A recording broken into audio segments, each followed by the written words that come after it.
Attracting and retaining top talent.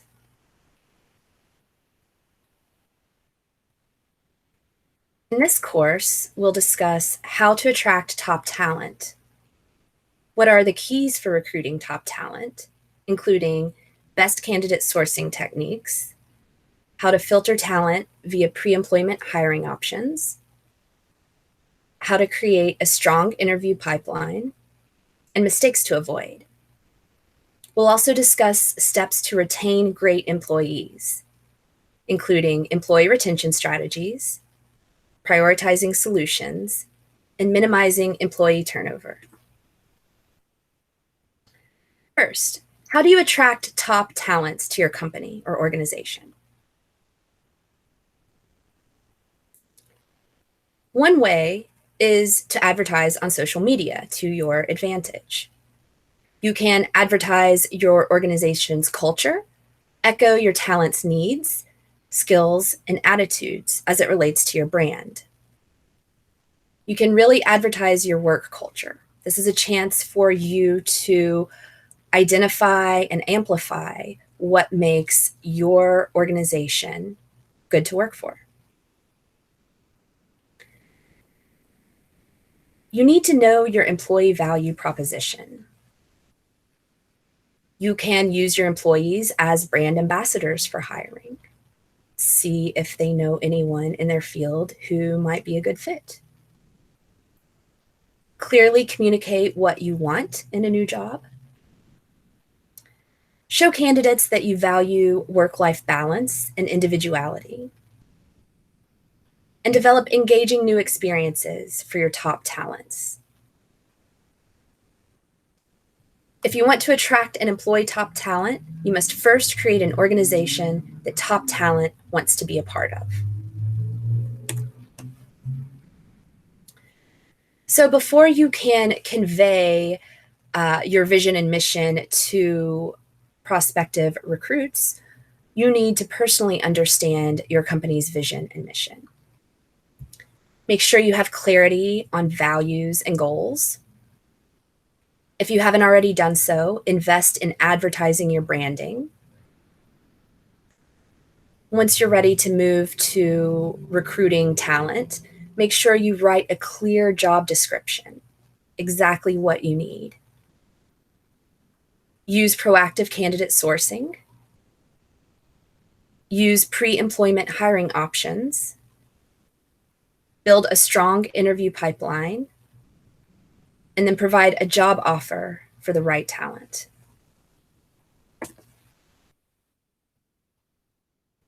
So, I'm sure you're wondering, what are the best candidate sourcing techniques? How do you find those good candidates, that top talent that you want to bring to your company? Most obviously, online job postings. You can advertise your job online, and you'll likely get a large number of active job seekers. There are many websites that host job postings and that are known to job seekers. And if you post on these, you'll likely get a lot of responses. You can also post on social media platforms. This, of course, means Facebook and Twitter, but LinkedIn as well. All of these sites have gained popularity as a social platform that identifies promising candidates for recruitment. You can turn to a recruitment database. These could be candidates who applied in the past, and you have saved their resumes and applications to create a database of potential future employees. Or this recruitment database could be sourced through another channel.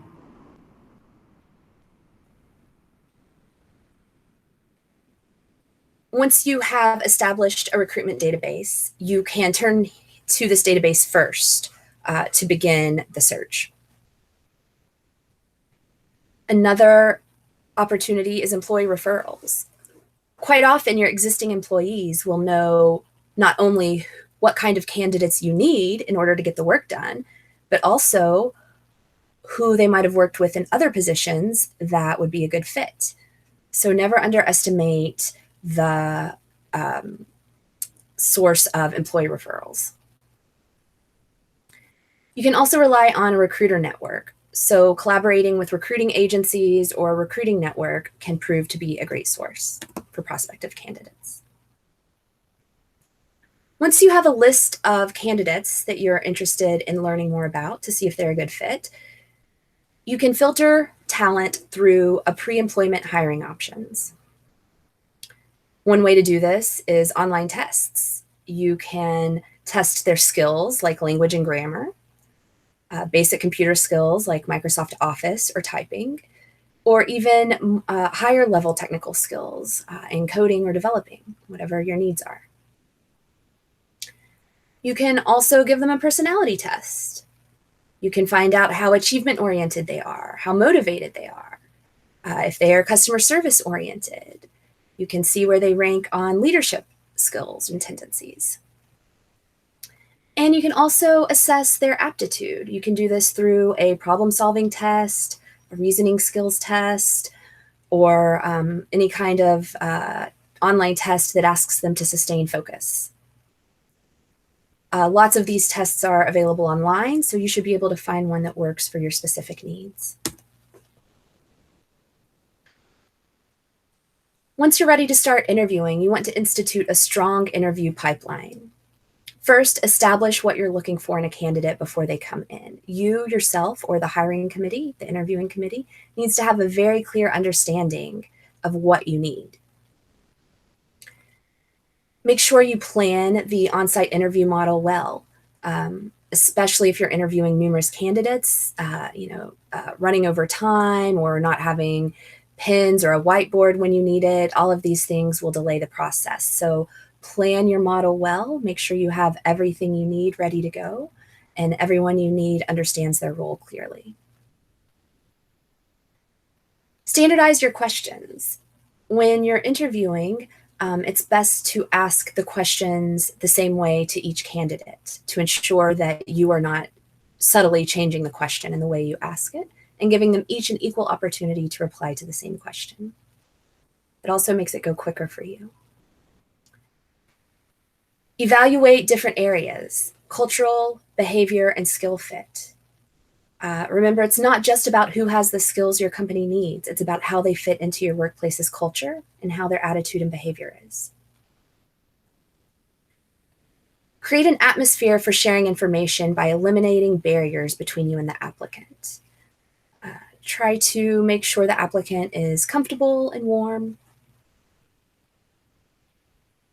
Involve your current employees from different departments in the hiring process, especially if that job position will be working with different team members. Why not have them sit in on the hiring process as well?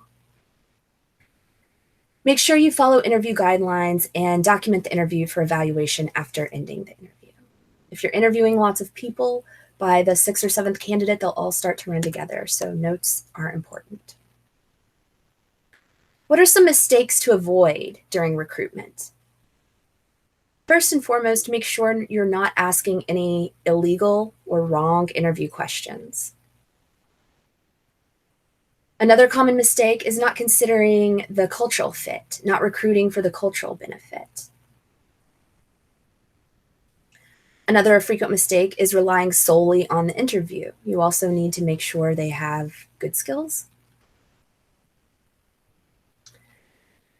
Despite our best efforts, we often fall prey to unconscious bias. So it's very important, if you're involved in recruitment and hiring, that you're paying attention to any unconscious biases you might have. Failing to check their references is another common mistake. Often employers will ask potential recruits for references and then not follow up on them. So make sure you're checking those references. Missing an opportunity to sell the organization. Some businesses forget when you're interviewing, it's a two-way street. This is your chance to also tell the recruit about your company, your business, your organization. If it's top talent that you're really keen on pulling into your organization, this is your chance to really sell the organization to them and make them want to be a part of your work community. We're talking a lot about interviewing and how to seek top talent, but don't forget, often you have great recruits already within your own organization. So don't forget to consider current employees who might be a good fit for this new position. Waiting for the perfect candidate is another common mistake. You want someone who is a good fit, but perfection is the enemy of the good. You might never find a perfect candidate. On the other hand, you don't want to hire a candidate who's less qualified or reject an overqualified candidate, right? Again, you might not find the perfect fit, but you need to make sure they can do the work. And lastly, mishandling an application. So this can happen many steps along the process, whether the application gets lost or it's not followed up on or any other mishandling. All right, let's talk more about how to institute a strong interview pipeline in your company. This is important to develop a long-term retention strategy. So this really falls into three categories. Why do employees join your company in the first place? Why do employees stay with your company? And ultimately, why are employees leaving when they do leave? This requires some personal reflection on your company, requires you to think about a wide variety of components of your business and how they are run, everything from pay and benefits to the way meetings are handled. All right, let's look at why employees join, first of all. The biggest one with this is base pay or salary. If you're offering someone a position, one of their most pressing questions is going to be how much they get paid, right? That's obviously a big appeal to potential employees. However, hand in hand with that is job security. They want to know this is a job they can stay with for the long term. However, they don't want to be stagnant. Career advancement opportunities are important to today's top employees. They want to know they can grow with the company. They want to know that their skills will improve and they will learn new things with your company. Of course, a convenient work location is important. Learning and development opportunities to continue so the employees can continue to learn and grow. Networking opportunities so they can meet others in the industry or their field. General professional development.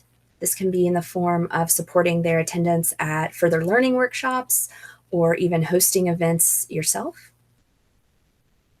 And the company reputation, right? So what do they already know about the company? Before they ever come interview for you, what do they already think about the company? What preconceived ideas do they have? This is where your reputation is important. Now, once you get the good employees to join, how do they stay? What keeps them there? How can you change your company culture so that the employees stay longer? Well, at the top of the list again, pay and benefits, right? Pay is a big motivator, of course. But don't forget benefits falls under that as well. Keeping the work exciting and challenging so that employees are able to feel they're continuing to learn and develop their career. Working with great people is a good motivator for employees to stick around. When an employee likes the team they work with, they will often try their hardest to stay with that team. It's that important. Career advancement opportunities. So again, we want to promote, advance, grow, develop. A relationship with supervisor or manager, right? If that superior relationship is good, employees are more likely to stay. Along those same lines, when they trust and have confidence in senior leadership, they're more likely to stay. We've referenced that work-life balance a little. Whenever employees are able to limit or have good tools to manage stress related to work, they're more likely to stay. Being recognized, valued, and respected fairly, acknowledging their accomplishments. When an employee is doing what they consider to be meaningful work and making a difference. And this can vary from employee to employee because different employees have different senses of meaning and different priorities. But when an employee is doing work that they feel is meaningful, they're more likely to stay and also to work their best. Pride in the organization, its mission, and its products can create a sense of loyalty and pride that they work with a company with that mission. And lastly, a great work environment and culture. It's where they're spending a lot of their time each week. So if the environment and culture is a good one, they're more likely to stay. It's pretty simple. Now, let's look at why employees leave. It might be that despite your best efforts to pay well, encourage career growth, limit stress, encourage a good culture at work, despite your best efforts, some employees leave anyway. Sometimes there's nothing you can do about it. Sometimes you can. Let's look at some reasons that employees leave. First, a lack of trust and autonomy. So they feel they're being micromanaged or constantly distrusted, questioned. Along those same lines, not being appreciated or recognized. When they do hard work, they don't feel that anyone notices it. Maybe they feel someone always points out their mistakes, but never recognizes their accomplishments. No advancement opportunities. So if they feel their job is stagnant, there's no room for growth, they're likely to leave. If they have a bad superior or manager, someone they don't get along with, of course, they're more likely to leave. If they feel underutilized, they think that they could be doing a lot more, their full potential isn't being reached, they're likely to look elsewhere. Poor communication. This can be amongst the team or from the higher ups in the company itself. Anytime an employee feels overstressed or overworked, that's always a warning sign that they might start looking to leave. So if you ever notice an employee feeling overstressed or overworked, always try to do what you can to retain them. Along those same lines, a lack of support, right? Often we feel overstressed or overworked if we don't feel like we're getting support.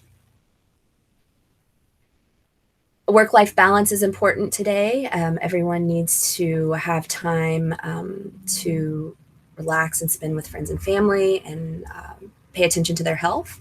If an employee feels they don't have time to do those things, they're likely to look elsewhere.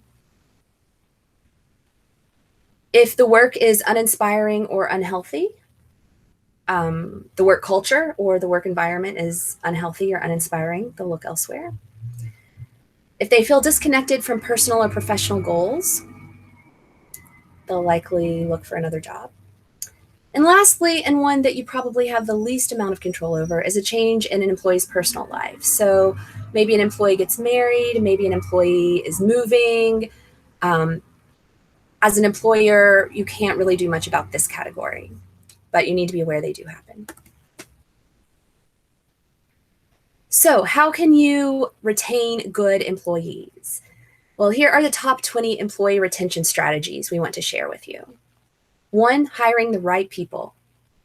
2, shaping their growth and development. 3, encouraging open communication. 4, providing out-of-the-box benefits. 5, appreciating your employees. 6, balancing their workload. 7, developing orientation programs for new employees. 8, rewarding and recognizing employees. 9, maintaining work-life balance.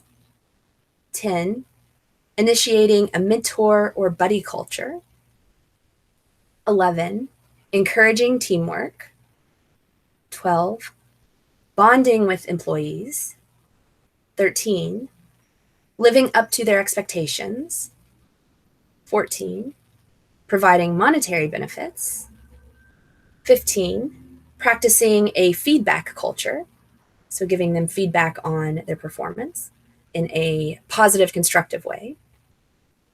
16, conducting exit interviews, so when an employee does leave, learning more about why. 17, building health and wellness programs. 18, providing leadership opportunities. 19, altering work responsibilities. And 20, generating peer-to-peer recognition. You can pick from this list. Start by implementing the strategies that are the easiest for your company to implement. But ideally, you would implement as many of these as possible in order to ensure that your employees are very happy and that they want to stay and continue working with your company because they see the benefits to them as well. So, prioritizing solutions. One way to improve your employees' happiness is to take monthly feedback from employees. Listen to what they say and then prioritize solutions to improve what they're least happy with. If they're complaining of low salary, see if you can emphasize the excellent benefits your company provides or the job stability it provides. If your company is in a remote location, maybe you can emphasize working from home and flexible hours. If it's not something that's really flashy and attracts top talent, a less attractive cause, instead focus on the impact being made. If you're a smaller organization and you don't have the company reputation to attract top talent, shift the focus to how prospective employees will have the opportunity to take on more responsibility more quickly and the potential for more growth.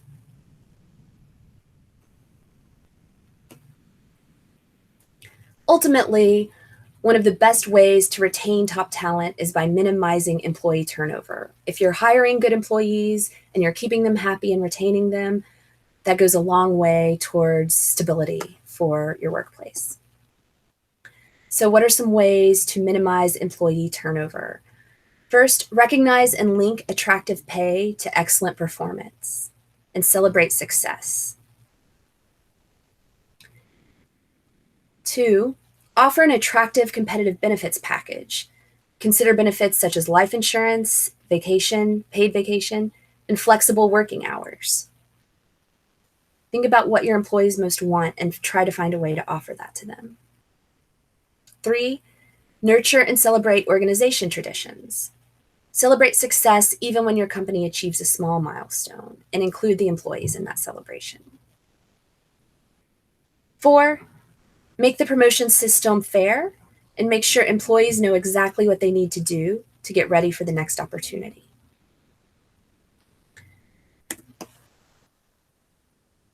So, what are some of the takeaway points? Bringing in qualified employees is a great way to increase your company's chances for growth and success. But in reality, it's about so much more than that. When trying to attract new talent, the goal is always to bring in the best of the best. Retention of a positive and motivated employee is very important for the organization's success. Employee retention practices help support an organization's productivity. Employees who stay at a company for longer often become more comfortable and less stressed. They develop better working relationships with their coworkers, and they enjoy seeing more long-term success and payoff for their hard work. Remember, like Jim Collins says, people are not your most important asset. The right people are. So it all starts with identifying the right people for your company and then working with them to keep them happy and keep them working for you. All right, let's take a quiz to see what you learned. Why is recruiting on social media considered to be an effective candidate sourcing technique recently? Well, today LinkedIn, Facebook, and Twitter have gained popularity as a social platform that identifies promising candidates for recruitment. Your candidates are already spending time on these sites. Why not go there and meet them? So, advertising your jobs online on various job boards has proven to be one of the best candidate sourcing techniques. Why is employee retention important? Well, high employee turnover increases expenses. Onboarding employees costs money, right? It also has a negative impact on the organization's morale. It prevents bonding. It prevents stability and consistency. On On the other hand, retention of a positive and motivated employee is very important for the organization's success. So both A and B here. What are some of the top benefits for employees? What do employees look for when they're deciding to choose a job or not? All of the above, right? Healthcare insurance, retirement plan, performance bonus, paid vacation days, paid sick days, all of it. The more benefits you can provide to your employees is the more attractive you are as an employer. High employee turnover increases the expenses and also has a negative impact on the organization's morale. Is this true or false? It's true, right? Hiring new employees is expensive. It causes unrest amongst the team, slows things down. Recognizing individual talent and appreciating it leads the employee to stay longer in the company. True or false? True, absolutely. Everyone wants to be acknowledged and recognized, and that goes a long way towards making them feel like part of the team. Right, true or false? Employee referrals are the most efficient and cost-effective techniques in sourcing and hiring candidates. This is true. Your current employees are likely to know what you need, and also they're likely to know other people in their field outside of your company. Whether these are people they've worked with at previous companies, on previous projects, or friends they have through networking events. Always check with your current employees. True or false? An employer should understand their vision and mission in order to hire the right talent for the company. True, absolutely. When you're hiring, you need to be very clear on the company's vision and mission before you can convey that to the top talent. True or false? Relationship with the supervisor or manager is not important for employee retention. False. Of course, it's very important for employees to have a good relationship with their supervisor or manager. Not just any relationship. A bad relationship leads to turnover, but a good relationship with a supervisor or manager is very important. True or false? Filtering candidates via pre-employment hiring options helps the employer to sit the right candidate for the interview. True again. Remember those skills tests, aptitudes tests, personality tests that we talked about? You can have prospective employees take those tests before they come to your organization for an interview, and it saves everyone time and filters out candidates that aren't a good fit. True or false? Evaluating the candidate for different areas is essential to check the employee for cultural, behavioral, and skill fit. True. Remember, it's not just about picking a candidate that has the best or the right skills. It's about picking a candidate that will fit in with your company's culture as well. Thank you for your time.